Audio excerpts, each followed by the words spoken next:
Yon, welcome back po sa ating channel mga bossing. Ayan, wala po muna tayong high and low dahil wala pa po silang nire-release na movie. So dito muna tayo ngayon sa Tokyo Revenger. Ayan, basagan din po ito mga bossing. Wag na nating patagalin pa, simulan na natin kaagad. Let's go!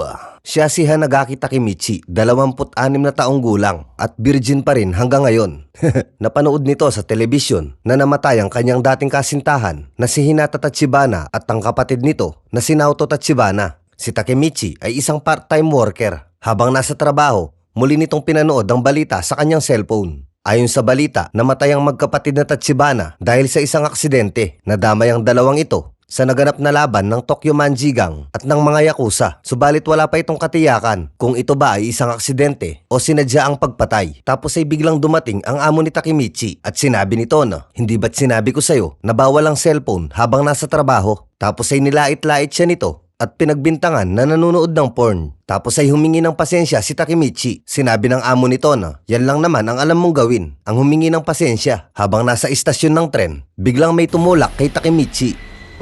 At nang malapit na itong masagasaan, bigla itong nag-travel back sa hindi maipaliwanag na dahilan. Bumalik si Takemichi sa nakaraan, 10 taon mula sa taong kasalukuyan. Subalit hindi pa naiintindihan ni Takemichi ang mga nangyayari. Ang buong akala nito ay namatay na siya. Kaya gulat na gulat ito nang makita niya ang mga kaibigan niya noong high school. Nawiwirduhan ang mga kaibigan nito sa mga ikinikilos ni Takemichi. Sinabi ni Takemichi na, "Alam ko na, isa lang itong flashback." "Anong flashback?" tanong naman ni Akon. Sinabi ni Takemichi na, "Ito yung mga nakikita mo bago ka mamatay." Napaisip ang mga ito at natawa na lang kay Takemichi. Tsaka lang nito nalaman na bumalik siya sa nakaraan nang makita nito ang kanyang sarili sa salamin. Sinabi ni Makoto na, "Tumigil ka na nga dyan at magseryoso ka." Sinabi naman ni Akon na, "May mga makakalaban tayo, kaya umayos ka." "Laban kanino?" tanong naman ni Takemichi. "Sa mga sophomore ng Shibuya High," sagot naman ni Akon. Sinabi ni Takuya na, "Tawagan mo ulit si Masaru." Sinabi naman ni Yamagishi na, "Si Masaru ng Shibuya High, yung matapang mong pinsan." Nang kinuha ni Takemichi ang kanyang cellphone, nakita nito ang petsa at dito ay nakumpirma niya na bumalik talaga siya sa nakaraan. Tapos ay sinabi ni Akon kay Takemichi na, "Ako na ang bahala sa boss nila at sa'yo naman ang pangalawa." Sinabi naman ni Takemichi na, "Sandali nga, diretsuhin nyo nga ako, parang makikipaglaban tayo ah." "Anong parang?" sagot naman ni Takuya. "Talagang makikipaglaban tayo." "Pero bakit tayo makikipaglaban?" tanong naman ni Takemichi. Sinabi naman ni Makoto na, "Dahil pinagmumukha nila kaming mahina." "Eh ano naman ngayon?" sagot naman ni Takemichi. Tapos ay sinabi ni Akon na, "Aasahan kita." Sinabi ni Takemichi sa sarili nito na, "Maangas pala ako dati." Tapos ay nagtungo na sila sa Shibuya High. Pinagtripan nila ang ibang mga estudyante dito. Hinahamon nila ang mga ito at sinisigawan. Tapos ay dumating ang iilan sa mga senior ng Shibuya High at pinamumunuan ito ng isa sa mga Tokyo Manjigang. Siya si Masataka Kiyomasa. Sinabi nito na, "Kayo pala ang nanggugulo sa mga sophomore namin." Takot na takot si Takemichi at ang mga kasamahan nito. Sinabi ni Yamagishi kay Takemichi na, "Tawagan mo na si Masaru." Tapos ay biglang dumating si Masaru. Subalit utusan lamang pala nila ito. Sinabi ni Kiyomasa sa grupo ni Takemichi na, "Ibili nyo nga ako ng cream puff." Sinabi naman ni Akon na, "Nagpunta kami dito para makipaglaban." Tapos ay nakita ni Takemichi ang kasunod na mangyayari dahil nanggaling nga ito sa hinaharap. Kaya naman pinigilan niya si Akon. Sinabi ni Akon na, "Hindi na ako pwedeng umatras." "Pero kailangan mong umatras," sagot naman ni Takemichi. "Matatalo lang tayo at gagawin nila tayong alipin habang buhay." "Ano bang pinagsasabi mo?" tanong naman ni Akon. "Tumakas na tayo," sagot naman ni Takemichi. Subalit nagmatigas si Akon at ito ang nangyari.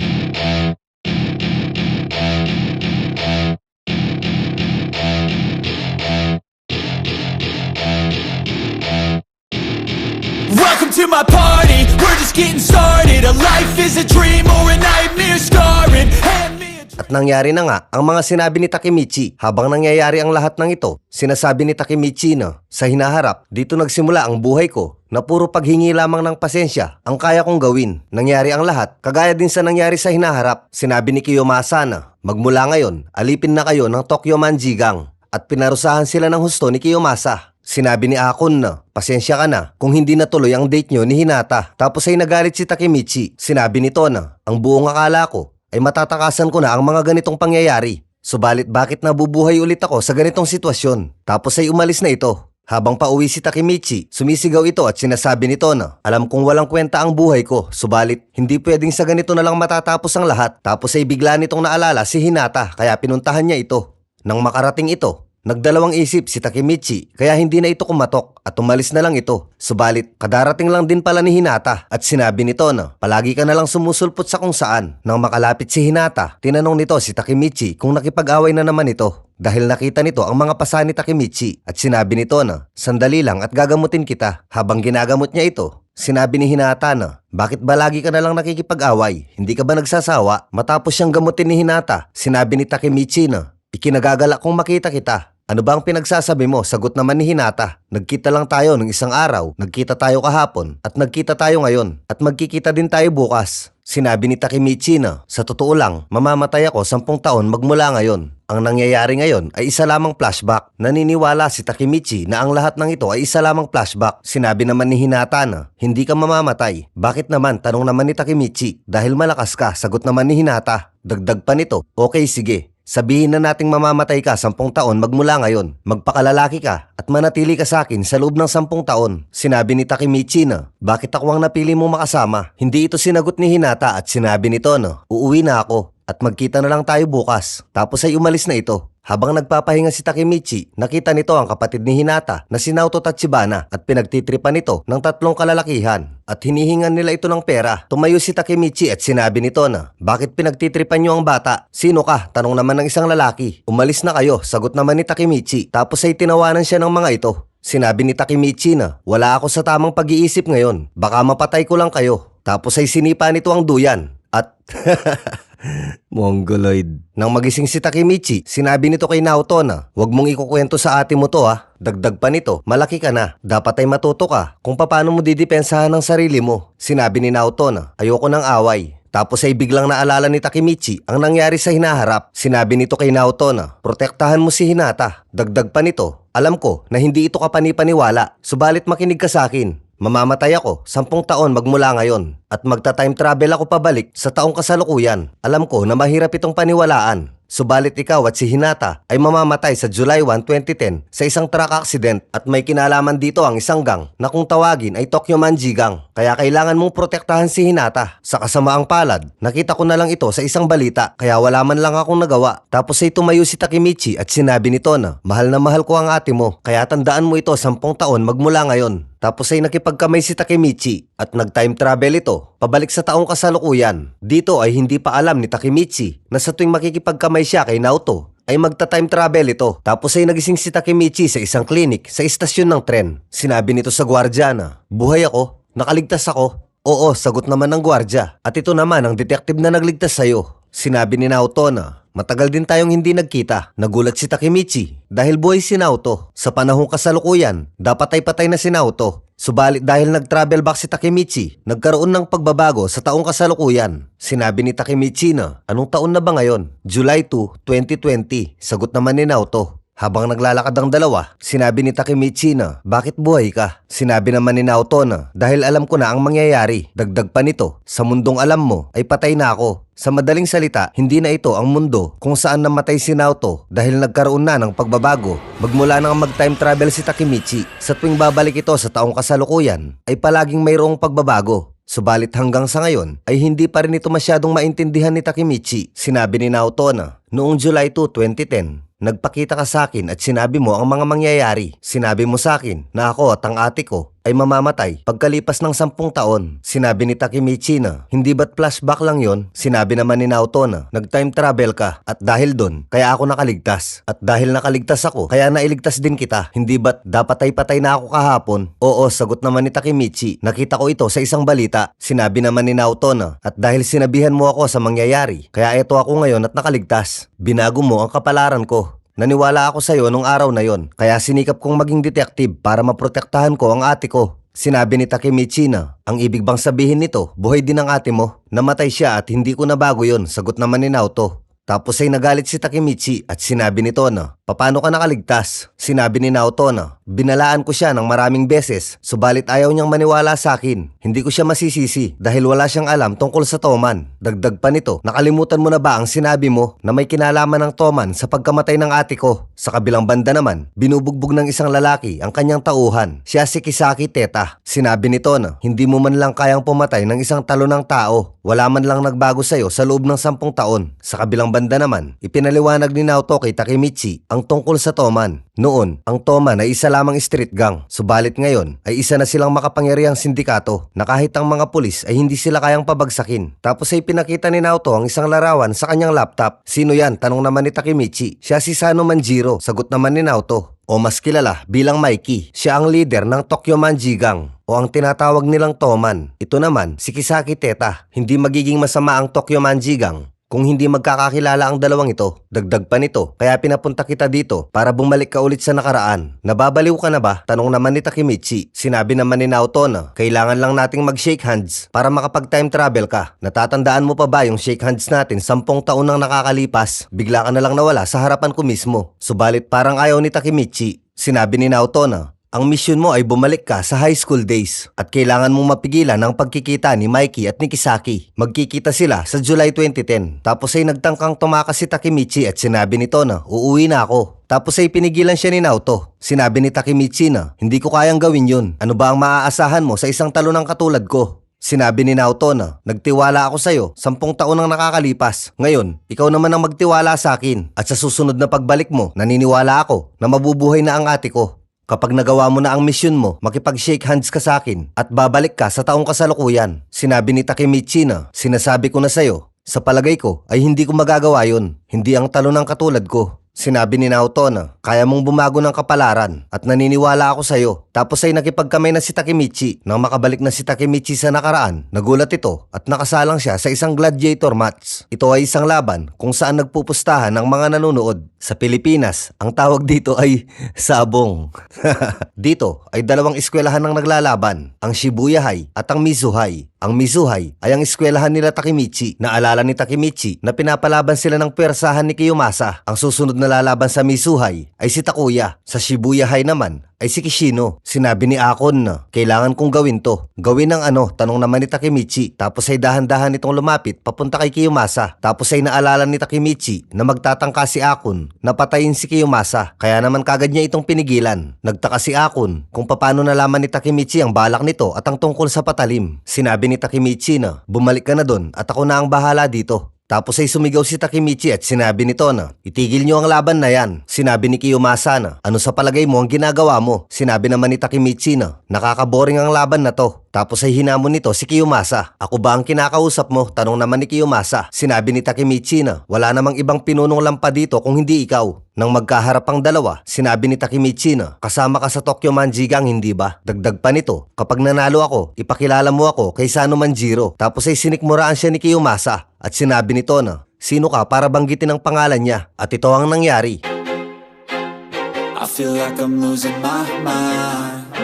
Is everybody in the world blind? Please Lord give me a sign, a sign.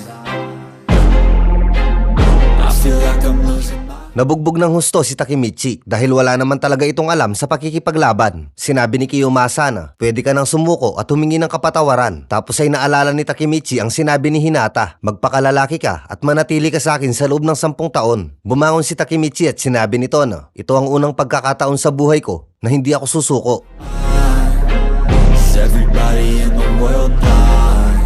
Muling bumangon si Takemichi at sinabi nito na kapag nanalo ako, gusto kong makaharap si Sano Manjiro. Sinabi ni Kiyomasa na bigyan niyo nga ako ng baseball bat. Sinusubukang awatin si Takemichi ng mga kaibigan niya. Subalit pinipigilan sila ng mga taga Shibuya High. Sinabi ni Takuya na sumuko ka na. Sinabi naman ni Takemichi na hindi ako pwedeng sumuko dahil may dahilan ako. Tapos ay kumuha ng baseball bat si Kiyomasa. Sinabi ni Takemichi na para manalo ka, kailangan mo muna akong patayin. Habang papalapit si Kiyomasa, biglang nagsalita ang isang lalaki at sinabi nito na, Hoy Kiyomasa, tinatakot mo ang mga nanonood sa'yo. Siya si Draken at ang kasama nito ay si Mikey. Tapos ay biglang yumuko ang lahat para magbigay galang. Si Draken ang pangalawa sa pinakamalakas sa Tokyo Manji Gang. Nang makalapit si Draken, sinipa nito si Kiyomasa at sinabi nito na tandaan mo ang anggulo na yan kapag nagbabaw ka sa mga boss. Tapos ay kinuha ni Draken ang baseball bat at sinabi nito na gusto mo bang makita ang mangyayari kapag ginamit ko to? Takot na takot si Kiyomasa at humihingi ito ng kapatawaran. Tapos ay nilapitan ni Mikey si Takemichi at sinabi nito na, ano ang pangalan mo? Tapos ay nagpakilala si Takemichi. Sinabi ni Mikey na, magmula ngayon, magkaibigan na tayo. Nagulat si Takemichi dahil dito. Sinabi ni Draken na, kung ano ang sinabi ni Mikey, yun ang masusunod. Tapos ay nagtanong si Mikey kung sino ang namumuno dito. Itinuro ng lahat si Kiyomasa.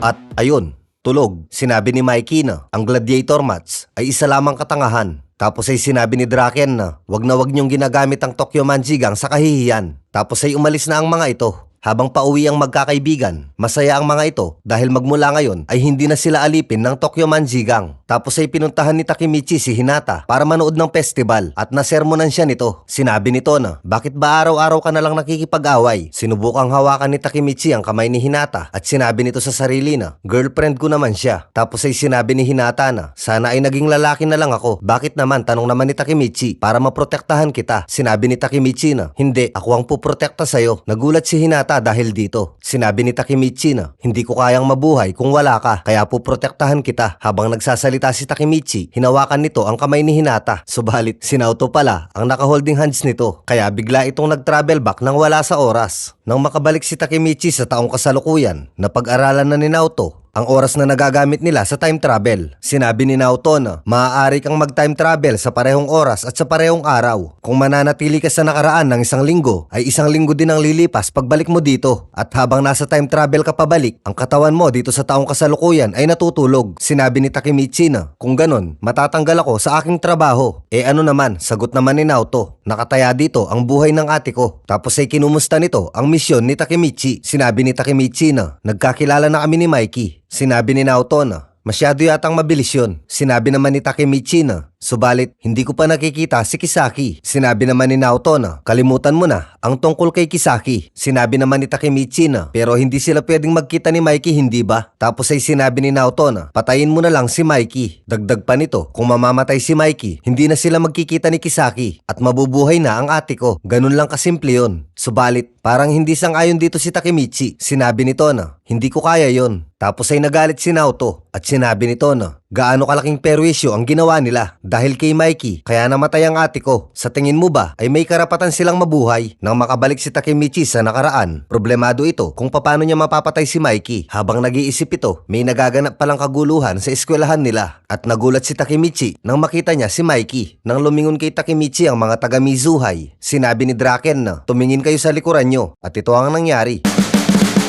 You can see the riding on the pavement. Young kids, they're growing up in basements. Online, a whole new generation. I'ma make mine, so you better go take it. Always, they need a new replacement. Decentralized, can't contain it. We're changing lives, yeah, upgrading. Call it suicide of the older generation. What keeps you up at night, yeah? Make all the demons quiet, yeah. We were built to thrive, yeah. I think that we've all had enough. What keeps you up at night? Matapos nilang bugbugin ang mga ito, sinabi ni Mikey kay Takemichi na, naiinip ako, sumama ka sa amin at pumasyal tayo. Nang paalis na sila, sinabi ni Draken na, hoy mga basura, tumabi kayo. Tapos ay sinabi ni Mikey na, hindi sila basura, carpet sila. Sinabi naman ni Draken na, o ayun pala, na-promote na kayo. Tapos ay pinadapa sila ni Draken para gawing carpet ni Mikey. Habang nakikita ni Takemichi ang mga pangyayaring ito, sinasabi nito na, Naoto, paano ko mapapatay ang halimaw na to? Nang paalis na sila, biglang dumating si Hinata. Sino ka? Tanong naman ni Draken. Tapos ay lumapit ito at sinampal si Mikey. Gulat na gulat si Takemichi at sinabi nito na, para saan yun? Sinabi ni Hinata na, bakit nyo kinukuha si Takemichi? Hindi siya sasama sa inyo. Tapos ay inaya na nitong umalis si Takemichi. Nang may sasabihin sana si Takemichi, sinabi ni Hinata na, okay lang yon, puprotektahan kita. Tapos ay sinama ni Hinata si Takemichi. Subalit pinigilan sila ni Draken. At sinabi nito na, pagkatapos mo siyang sampalin, aalis ka lang? Nagbibiro ka ba? Sinabi ni Hinata na, seryoso ako. Paninindigan ko ang mga sinabi ko kay Takemichi. Nang makita ni Takemichi na nanginginig na ang kamay ni Hinata, pinigilan ni Takemichi si Draken at sinabi nito na, bitawan mo si Hinata. Sinabi ni Draken na, ano? Hindi kita marinig. Sinabi naman ni Takemichi na, nanginginig na ang kamay ni Hinata, kaya bitawan mo siya. Sinabi naman ni Mikey na, nanginginig ka na din. Ano naman ngayon? Sagot naman ni Takemichi, nangako ako na puprotektahan ko siya. Hindi ako susuko, hindi sa pagkakataon na to. Sinabi ni Mikey na, ganun ba? Akala ko, pwede tayong maging magkaibigan. Tapos ay lumapit ito At sinabi nito na, sa papanong paraan mo gustong mamatay? Sinabi ni Takemichi na, ipangako mo sa akin ang isang bagay. Ano yon? Tanong naman ni Mikey. Sinabi ni Takemichi na, wag na wag niyong gagalawin si Hinata. At ito ang nangyari. Pinitik ni Mikey ang noo ni Takemichi at parang hihimatayin na ito sa takot. Sinabi ni Mikey na, sa palagay mo ba, kaya kong manakit ng babae? Sinabi naman ni Draken na, sa panahon na to, may nagsasabi pa pala ng ganyan sa babae. Tapos ay hinarot-harot nila si Takemichi. Sinabi ni Draken na, at dahil dun, astig ka. Salamat, sagot naman ni Takemichi. Tapos ay nagtataka si Hinata at sinabi nito na, kaibigan ba kayo ni Takemichi? Tapos ay hinimas ni Mikey ang pisngi nito. At humingi naman ng pasensya si Hinata. Sinabi ni Mikey na, pwede ba naming hiramin muna si Takemichi? Sinabi ni Hinata na, oo sige lang. Tapos ay umalis na ito dahil sa sobrang hiya. Habang nagbibisikleta ang tatlo, sinabi ni Draken na, sinampal niya si Mikey dahil ang akala niya ay kinikidnap ka namin. Sinabi ni Mikey na, pambihira siya. Tapos ay humingi ng pasensya si Takemichi. Sinabi ni Mikey na, isa siyang mabuting babae. Siya ay isang kayamanan. Tapos ay sinabi ni Takemichi na, bakit kayo nag-aabala sa isang katulad ko? Namumuhay tayo sa magkaibang level para mag-usap. Sinabi naman ni Mikey na, sa parehong hangin lang naman tayo nabubuhay. Dagdag pa nito, may kapatid ako na mas matanda sa akin ng 10 taon. Subalit namatay na siya. Sinabi ni Draken na, mahina lang siya. Subalit malakas ang loob niya na lumaban sa mas malakas sa kanya. Sinabi ni Mikey na, nakikita ko sa'yo ang kapatid ko. Subalit, mas maayos naman siyang tignan. Dagdag pa nito, sa panahon ngayon, hindi na astig ang mga gangster na naghahanap ng gulo. Gagawa ako ng sarili nating ira. Ang Toman ay isang grupo na handang mamatay para sa isa't isa. Gagawin natin yun hanggang sa makakaya natin. Dagdag naman ni Draken. Sinabi naman ni Mikey kay Takemichi na, sumama ka sa amin. Gusto kitang makasama. Sinabi ni Draken na, madami ang malalakas na lalaki sa paligid. Pero ang lalaking kayang harapin ng lahat para sa pinoprotektahan nito ay bihira lang. Tapos ay inimbitahan din ni Mikey si Takemichi sa meeting ng Tokyo Manjigang. Pagsapit ng gabi sa meeting ng Tokyo Manjigang, pinag-initan si Takemichi ng isa sa mga ito. Siya si Pachin. Siya ang 3rd Division Captain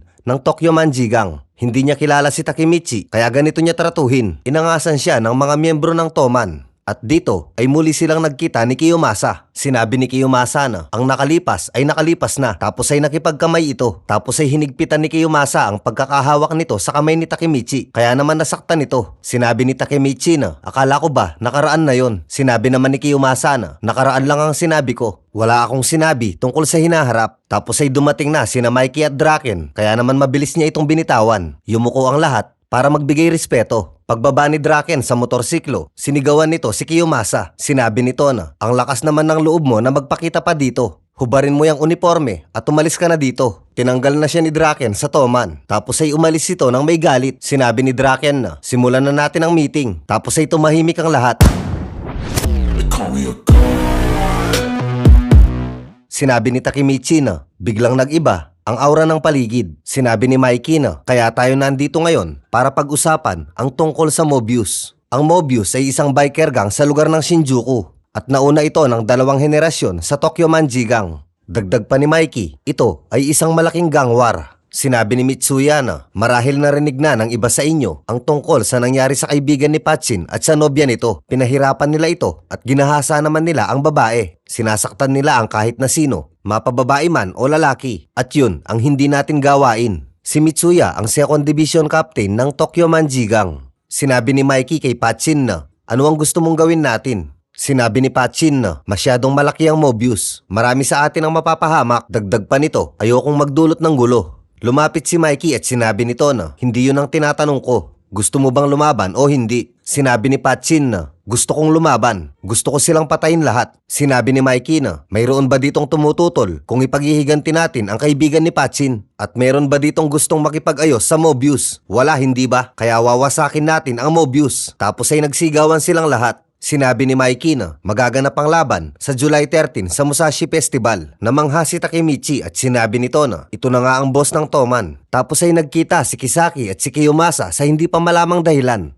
Muling nag-time travel si Takemichi pabalik sa taong kasalukuyan at sinabi nito kay Naoto na sa palagay ko si Mikey ay isang mabuting tao. Tapos ay nagalit si Naoto at sinabi nito na seryoso ka ba? Paano naging mabuting tao si Mikey? Sinabi ni Takemichi na oo, siya nga ang pinuno ng Toman, subalit hindi siya ganun kasama. Sinabi naman ni Naoto na ano ang ibig mong sabihin? Patawarin na lang natin siya sa pagpatay niya sa ate ko. Hindi mangyayari yon kahit kailan. Sana lang ay may pagkakataon ako para mapatay siya. Sinabi ni Takemichi na, maniwala ka sa akin, hindi siya ganun. Dagdag pa nito, noong sinampal ni Hinata si Mikey, tumawa lang si Mikey at pinatawad siya nito. Hindi si Mikey ang may kagustuhan kung ano ang meron sa Tokyo Manjigang ngayon. Nasabi ito ni Takemichi dahil nakita niya mismo ang kabutihan ni Mikey. Sinabi pa ni Takemichi, gusto ko siyang makausap dito sa taong kasalukuyan para tanungin kung bakit nagbago ang Tokyo Manjigang. Sinabi ni Naoto na, wala akong pakialam. Mag-travel back ka at patayin mo si Mikey. Yun lang ang paraan para mailigtas natin ang ate ko. Isa pa, wala nang nakakakita kay Mikey dito ngayon. Maliban na lang kung may kakilala ka sa mga nasa rank nila. Tapos ay tiningnan ni Takemichi ang mga larawan. At dito ay nakita niya si Akun. Sinabi ni Naoto na, subalit hindi naman siya miyembro ng Toman. Naaresto siya dahil sa pananaksak kay Kiyomasa. Sinabi ni Takemichi na, pero napigilan ko ang pananaksak niya kay Kiyomasa. Sinabi ni Naoto na, medyo may kakaiba sa mga nangyayari. Pagsapit ng gabi, napagdesisyonan nila na makikipagkita si Takemichi kay Akun. Sinabi ni Naoto na, kapag nagkita kayo ni Akun, huwag mong sasabihin ang tungkol dito. Sinabi ni Takemichi na, hindi ka ba sasama? Sinabi naman ni Naoto na, pulis ako at Tokyo Manjigang sila, kaya hindi kami pwedeng magkita. Sa loob ng gusali na pagmamayari ni Akun, sinabi ng katiwala nito na, ikaw siguro si Mr. Hanagaki Takemichi. Ako nga, sagot naman nito. Tapos ay hinatid niya ito sa VIP room kung saan naroon si Akun. Nang magkita sila, sinabi ni Akun na, matagal din tayong hindi nagkita. Oo nga, matagal din. Sagot naman ni Takemichi. Sinabi ni Akun na, matagal na kitang hinihintay at kitang-kita sa mukha nito ang lungkot. Tapos ay sinama niya ito sa rooftop. Sinabi ni Akun na, pulis yung lalaking kasama mo, hindi ba? Siya si Naoto Tachibana, ang kapatid ni Hinata. Siya ang nagligtas sa'yo sa train station. Paano mo nalaman yon?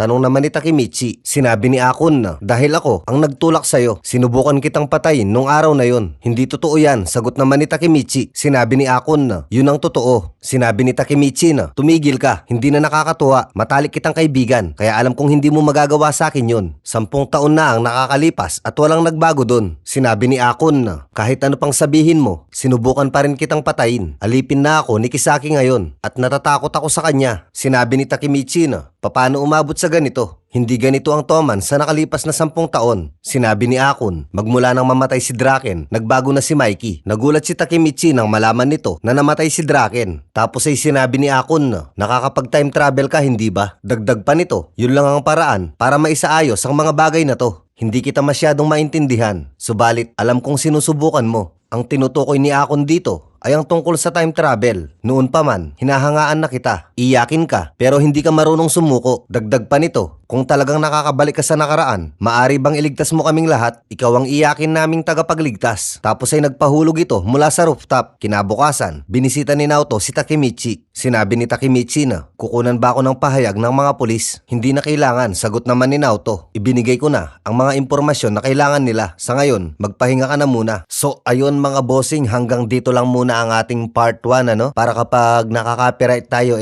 hindi siya mahirap ayusin, mabilis lang natin siya maayos. At wag kayong mag-alala dahil yung part 2 nito hindi naman magtatagal, is ma-upload na din natin agad, baka next week malay natin, or baka wala pang next week matapos na natin yon. At hanggang part 6 siguro ang aabutin nito mga bossing dahil 3 movie po ito. Kada movie hahatiin ko sa 2 para alam nyo na tungkol sa copyright. So ayun, washout muna tayo mga bossing. Mabilis na washout lang to, konti lang i-washout natin. Special washout sa mga members ko, kay Haipa Abubakar, kay Randy Canceler at kay Amancio Fan TV. Ayan, maraming salamat po sa inyo mga bossing. So ayun, washout naman sa iba pa kay JC Acuña ng Taugama P Triskelion Grand Fraternity ng Phase 9 Crusher Community Chapter. Ayan, washout po sa inyong lahat mga bossing. Mabuhay po kayo. Washout din kay PJ Ladringan at kay Muid Ganoy. Ayan, matibay na supporter din ito. Washout din kay Jewelyn Gomez. Ayan, boss, babae po ako, pa-shoutout. Ayun, ayan, idol ko yung mga babae na nanonood ng mga ganitong palabas, suntukan. Shoutout po sa asawa ko po, si Roby Doble from Warlito Rivera. Ayan, washout daw sa iyo madam. Washout din kay Jelogs at kay Ken and Prince Gaming Channel at kay J. Marking, kay Hans Lawrence Sapwes. Washout din kay Vincent Sigua from Arayat, Pampanga. Yan, Kapampangan. At kay Zild Tibay at kay Jinsky Gulanday. At kay Charles Hendricks. Yung ibang nagpapa-shoutout, walang pangalan. Sorry, hindi natin masya-shoutout to. Washout kay Jenner Solana or Hener. Washout sa De La Cruz family from Romblon. May ganong lugar pala. Parang sa amin, Tarlac. Kay Francis Rioja at kay Martin from Binyan, Laguna. Washout din kay Ronel Hagtusan from Santo Niño, Manolo, Portich, Bukidnon. Tama ba? Portich, Bukidnon. Washout din kay Genius at Tropang Roadside. Washout din kay Jaguar Allen at kay Pro Gaming. Saka kay Team Zeus sa Kalam at kay Maher Gaming at kay Almar from Nara. Saan yung Nara? At again and again kay Combo Aporsipol. Washout sa'yo, bossing. Pa-shoutout from Green Hills, Abdullah Basher. Uy, Basher ka ha?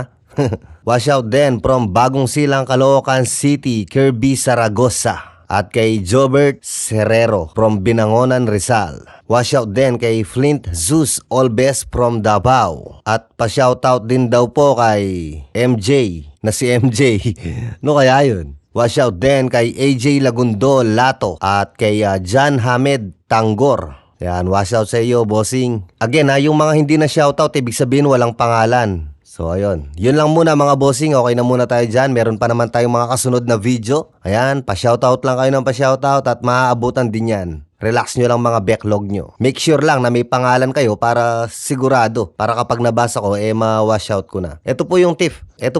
Lagi po ako nagbabasa ng washout sa latest video. Ayan. Pero ito binasa ko po to sa, sa part 14. Ang susunod po ako magbabasa sa part 1 ng Tokyo Revenger. Ayan. Alam nyo na kung saan kayo magko-comment. Salamat. Bye-bye. Kita-kits sa part 2 coming soon. Sa mga naghahanap po ng part 15, hindi nyo po tinapos yung part 14 kaya hinahanap nyo yung part 15 ngayon. At hindi nyo rin pinanood yung latest video tungkol sa bagong Koryu kaya hinahanap nyo pa rin talaga yung part 15. Tapusin nyo po para hindi po ganun na napapagod pa kayong nagtatanong. Okay lang naman magtanong pero kayo din. Mga bossing, bantayan nyo yung comment section. Sigurado ako meron na namang magagalit dyan, magtatanong bakit walang part 15. Sobrang tagal ko nang naghihintay. Grabe, wala pa rin part 15.